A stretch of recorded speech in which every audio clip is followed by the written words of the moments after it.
اعوذ باللہ من الشیطان الرجیم بسم اللہ الرحمن الرحیم۔ ہر بچہ فطرت اسلام پر پیدا ہوتا ہے۔ حضرت ابو ہریرہ رضی اللہ تعالی عنہ کہتے ہیں کہ حضرت صلی اللہ علیہ وآلہ وسلم نے ارشاد فرمایا، ہر بچہ اپنی فطرت یعنی اسلام پر پیدا ہوتا ہے، پھر اس کے والدین اسے یہودی یا مجوسی یا نصرانی بنا دیتے ہیں۔ صحیح بخاری شریف۔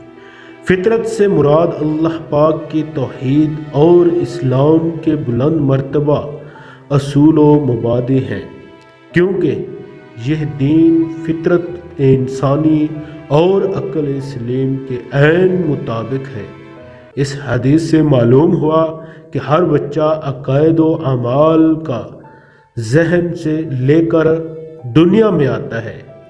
اگر والدین اس کی اچھی تربیت اور ذہن سازی کریں تو یہ بلند پایا اوصاف پر پروان چڑھتے ہیں اور یہ انسان ایک بہترین مسلمان بن کر معاشرے کا مفید فرد بن جاتا ہے۔ لیکن اگر صورتحال اس کے برعکس ہوئی تو والدین کی غلط تربیت اور ماحول کے بد اثرات سے اس کے افکار و اعمال بھی بگڑ جاتے ہیں۔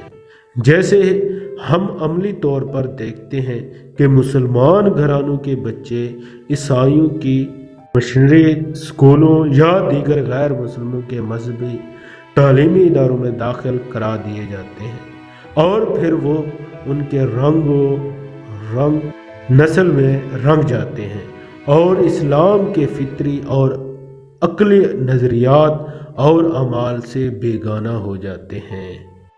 بچے کے اس روحانی اور اخلاقی تباہی و بربادی میں والدین برابر کے شریک ہوتے ہیں۔ لہذا ہمیں چاہیے کہ اپنی اولاد کو دین اسلام کے مطابق تعلیم و تربیت کریں تاکہ وہ اعلیٰ، مفید اور مثالی مسلمان بن سکیں۔ آمین۔ اللہ اکبر۔